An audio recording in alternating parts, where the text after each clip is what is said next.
आज अपन लेसन 1 पढ़ रहे हैं सेकंड बुक का, जिसका नाम है भारतीय अर्थव्यवस्था बुक है, जिसका पहला लेसन का नाम है स्वतंत्रता की पूर्व संध्या पर।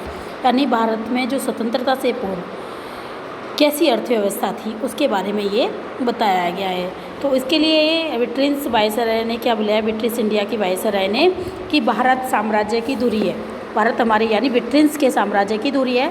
यदि हमारे साम्राज्य का कोई राज्य अलग हो जाता है, यानी कोई भी एक राज्य अलग हो जाता है, तो कोई फ़र्क नहीं पड़ता, लेकिन वो जीवित रह सकते हैं। कहने का मतलब है यदि भारत का सारा राज्य ही हम खो देंगे तो भारत में ब्रिटेन का सूर्य ही कैसा हो जाएगा, अस्त हो जाएगा। अब इसके बारे में मैं आपको बता रही हूँ कि परिचय में क्या क्या लेसन, क्या क्या चीज़ पढ़ेंगे। भारत का आर्थिक विकास विषयक इस पुस्तक का मूल उद्देश्य है, और इसमें अपन पढ़ेंगे इसकी भारतीय अर्थव्यवस्था की विशेषताएं, इसके बाद देश की अर्थव्यवस्था और भविष्य की संभावनाओं की चर्चा,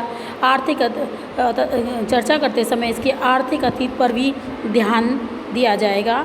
और उसके बाद इसमें अपन जो पढ़ेंगे स्वतंत्रता से पूर्व देश की अर्थव्यवस्था की स्थिति से, और इसके बाद क्रम में जिन्होंने स्वतंत्र भारतीय अर्थव्यवस्था का वर्तमान संरचना कोई आज का नहीं, उसके मूल सूत्र तो इतिहास में बहुत गहरे हैं।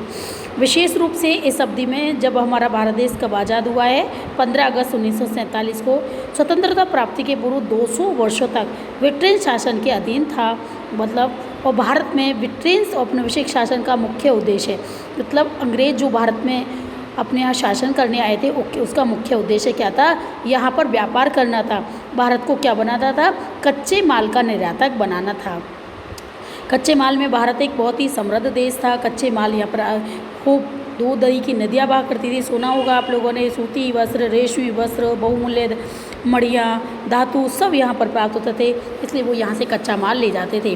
तो भारतीय अर्थव्यवस्था को केवल एक कच्चा माल प्रदायक तक ही सीमित रखना था। उस शासन की अधीनता के शोषक स्वरूप को समझे बिना स्वतंत्रता के बाद के पिछले 6 दशकों में भारत में हुए विकास का सही मूल्यांकन कर पाना संभव नहीं है। अब औपनिवेशिक शासन के अंतर्गत निम्न स्तरीय आर्थिक विकास, यानी भारत जब अंग्रेजों का भारत में शासन था तो भारत का कैसा विकास था। उससे पहले मैं आपको बताती हूँ बंगाल का सूती वस्त्र उद्योग, जो बंगाल भारत का ये किस्सा था। सन 1905 में बंग विभाजन हुआ और बंगाल की राजधानी का नाम क्या है, ढाका। आज भी फेमस है और पहले भी ये फेमस थी। ढाका की मलमल बहुत सनील और बहुत ही रेशमी कपड़े वाली होती थी, और ये मलमल जो है बहुत ही शाही लोग, अच्छे पैसे वाले परिवार के लोग ही इसका प्रयोग करते थे। जैसे आपने देखा होगा जयपुर की रजाइयाँ हैं, बिल्कुल सनील की मलमल जैसी होती है ना, कोई है। तो मलमल एक विशेष प्रकार का सूती कपड़ा है। इसका मूल निर्माण क्षेत्र बंगाल, विशेषकर ढाका के आसपास का क्षेत्र रहा है। अब यह नगर बांग्लादेश की राजधानी है। ढाका के मलमल ने उत्कृष्ट कोटि के सूती वस्त्र के रूप में विश्व भर में बहुत ख्याति अर्जित की थी। ये बहुत ही महीन कपड़ा होता था। विदेशी यात्री इसे शाही मलमल या मलमल खास भी कहते थे। इसका आशय यही था कि वे इस कपड़े को शाही परिवारों के लिए ही उपयोग मानते थे। ठीक है ना। अब मैं आपको पढ़ा रही हूँ औपनिवेशिक शासन के अंतर्गत निम्न स्तरीय आर्थिक विकास। अंग्रेजी शासन की स्थापना से पूर्व, यानी अंग्रेजों ने भारत में जब शासन किया उससे पूर्व जो है भारतीय अर्थव्यवस्था कैसी थी। तो जन सामान्य की आजीविका सरकार की आय का मुख्य स्रोत, यहाँ पर मुख्य स्रोत क्या था, कृषि था। फिर भी देश की अर्थव्यवस्था में विभिन्न प्रकार की विनिर्माण गतिविधियाँ हो रही थी।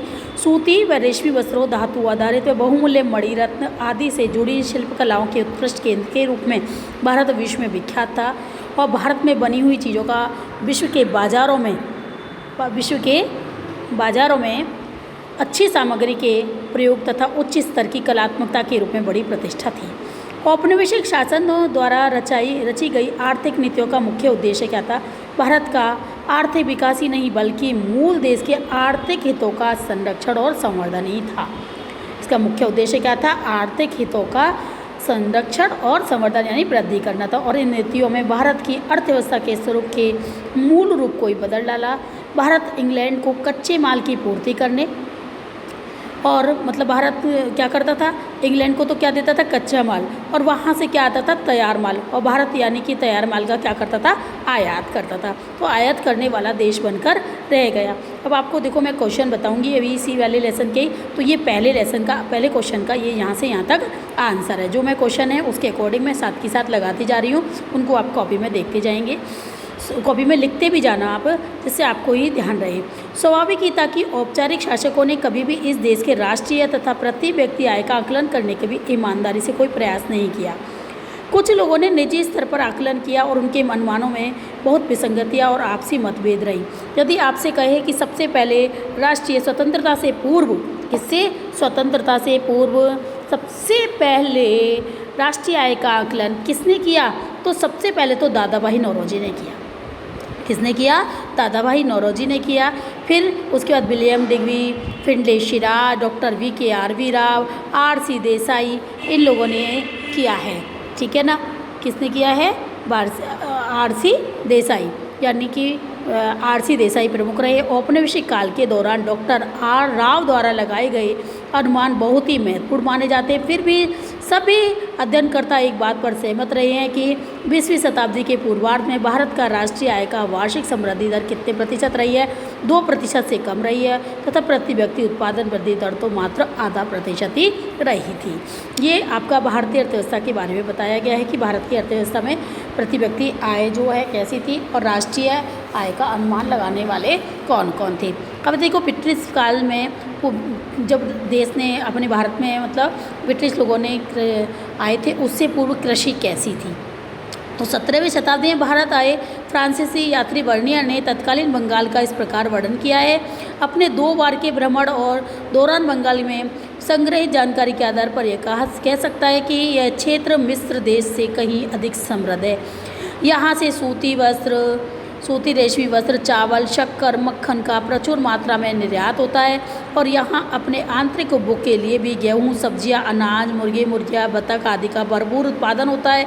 यहाँ सुअरों के बड़े बड़े झुंड तथा भेड़ बकरियों के विशाल झुंड भी विद्यमान हैं। इस क्षेत्र में हर प्रकार की मछलियाँ प्रचुरता में उपलब्ध हैं। राजमहल से लेकर समुद्र तक अतीत में परिवहन तथा सिंचाई के लिए गंगा नदी से बहुत यत्न और श्रम पूर्वक काटकर बनाई गई नहरों का जाल सा बिछा हुआ, यानी कि यहाँ पर चारों ओर क्या है? नहरें भी हैं। 17वीं शताब्दी में अपने देश की कृषि समृद्धि के बारे में लिखिए। लगभग 200 वर्षों के बाद जब ब्रिटिश भारत को छोड़कर गए, उस समय के विषय की कृषि की तुलना भी अपन को ये करनी है इस वाले लेसन में ही। अब मैं आपको बताती हूँ, यहाँ तो आपकी पहली क्या थी कि भारत का मूल उद्देश्य क्या था आर्थिक विकास का। दूसरा है आपकी प्रति व्यक्ति आय और राष्ट्रीय आय क्या थी, किसने इसका आकलन किया था। अब है कृषि क्षेत्रक। ब्रिटिश औपनिवेशिक शासन के अंतर्गत भारत मूलतः एक कृषि अर्थव्यवस्था ही बना रहा। देश की लगभग 85% जो है वो कहाँ पर निवास करती थी? गाँवों में निवास करती थी। 85% लोग कहाँ पर रहते थे? गाँवों में रहते थे। और सभी लोग किस पर? कोई ना कोई रूप से, प्रत्यक्ष रूप से या अप्रत्यक्ष रूप से कृषि के माध्यम से अपनी रोजी रोटी कमाते थे। एक बड़ी जनसंख्या का व्यवसाय होने के बाद भी कृषि क्षेत्र में गतिहीनता, विकास की प्रक्रिया चलती रही। यही नहीं, अनेक अवसरों पर उनमें अप्रत्याशित ह्रास और गिरावट भी अनुभव की गई। भले ही कृषि अधीन क्षेत्र के प्रसार के कारण कुल कृषि उत्पादन में बहुत ही वृद्धि हुई, किंतु कृषि उत्पादकता में कमी आती रही। कृषि क्षेत्र की गतिहीनता का मुख्य कारण औपनिवेशिक शासन द्वारा लागू की गई भूव्यवस्था प्रणालियों को ही जाता है। आज के समस्त पूर्वी भारत में जो उस समय बंगाल प्रेसिडेंसी कहा जाता था, लागू की गई जमींदारी व्यवस्था में तो कृषि कार्यों से होने वाले समस्त लाभ कौन ले जाते थे? जमींदार, क्योंकि राजा के बाद जमींदार होता था, सब किसी न किसी रूप में क्या लेते थे? कर वसूल करते थे किसानों से, और किसानों के पास फिर कुछ भी नहीं बच पाता था। अधिकांश जमींदार तथा सभी औपनिवेशिक शासकों ने कृषि क्षेत्र की दशा को सुधारने के लिए कुछ नहीं किया। जमींदारों की रुचि तो किसानों की आर्थिक दुर्दशा की अनदेखी कर उनसे अधिक से अधिक लगान संग्रह करने लगान यानी कर एक तरह से सीमित रहती थी। इसी कारण कृषक वर्ग की जो अवस्था थी वो कैसी थी? बहुत ही दुर्दशा थी, गंदी थी, और सामाजिक तनावों को झेल पाने को वो बाध्य होना पड़ता था। राजस्व व्यवस्था यानी कि सरकार जो है क्या लेती थी? कर वगैरह लेती थी। की शर्त का भी जमींदारों के इस व्यवहार में विकास में बहुत योगदान रहा। राजस्व की निश्चित राशि सरकार के कोष में जमा करने की तिथियां पूर्व निर्धारित थी। इसके अनुसार रकम नहीं जमा करने वाले जमींदारों से उनके अधिकार छीन लिए जाते थे। पुरानी पिक्चर वगैरह, सीरियल वगैरह देखे होंगे, उसमें जमींदार कैसे उन लोगों के मतलब काश्तकारों के, गरीबों के कैसे खून चूसा करते थे। तो साथ ही प्रौद्योगिकी के निम्न स्तर यानी कि उद्योग वगैरह तो थे ही नहीं। सिंचाई सुविधाओं के अभाव और और उर्वरकों का, यानी कि कोई कृषि कार्य के लिए कोई नई नीति नहीं थी, ना कोई उर्वरक थे, उनका कोई भी प्रयोग कृषि उत्पादक तरीके के स्तर को निम्न रखने के लिए उत्तरदायी था। किसानों की दुर्दशा को बढ़ाने में इसका भी बड़ा योगदान रहा। देश के कुछ क्षेत्रों में व्यावसायीकरण के कारण नकदी फसलें, क्योंकि अंग्रेज लोग यहाँ से कैसी कृषि क्या ले जाते थे, कच्चे माल ले जाते थे, तो वही यहाँ पर पैदा करवाते थे। आपको पता ही है कि जिसे अपन वाणिज्यिक फसल या व्यापारिक फसल कहते हैं, जिन्हें नकदी फसल भी कहते हैं, तो कुछ उत्पादकता के प्रमाण भी मिलते हैं, किंतु उस उच्च उत्पादकता के लाभ भारतीय किसानों को नहीं मिलते थे, क्योंकि उन्हें तो खाद्यान्न की खेती के स्थान पर नकदी फसलों यानी खाने जैसे गेहूँ चावल, इनको उत्पादन के स्थान पर नकदी फसल जैसे कपास है गन्ना है, ज्वार है, ये चीज़ें पैदा करते थे। तो नकदी फसलों का उत्पादन करना पड़ता था, जिनका उपयोग अंततः इंग्लैंड में लगे कारखानों में किया जाता था।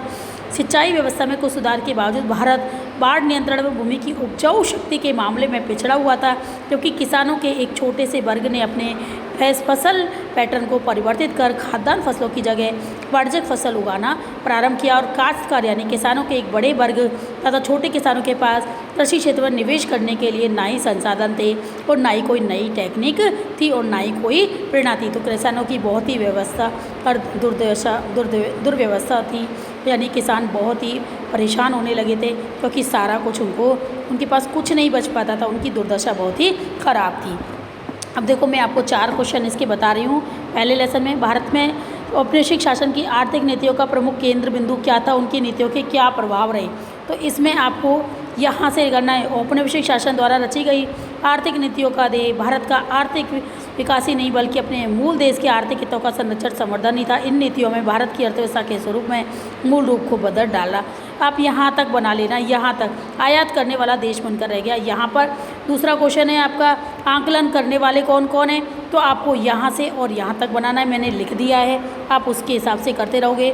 तीसरा क्वेश्चन है, कृषि अर्थव्यवस्था की गतिहीनता का मुख्य कारण क्या था, तो कृषि क्षेत्र की गतिहीनता का मुख्य कारण औपनिवेशिक शासन द्वारा लागू की गई भूव्यवस्था था। चौथा क्वेश्चन है भारत स्वतंत्रता के समय देश में कार्य कर रहे कुछ आधुनिक उद्योगों के नाम बताइए। तो उसका आंसर लिख लेना, सूती वस्त्र उद्योग, पटसन उद्योग, इस्पात उद्योग और कागज उद्योग। ये 4 क्वेश्चन आप अपनी कॉपी में कर लेना, बाकी का मैंने पढ़ाया है उसको समझ लेना, क्योंकि ऐसे जैसे जैसे क्वेश्चन आते जाएंगे मैं ये सारे 16 क्वेश्चन हैं, उनके आंसर भी मैं डायरेक्ट इसमें बताती जाऊँगी, जो नहीं होंगे वो लिख के बता दूँगी। ठीक है।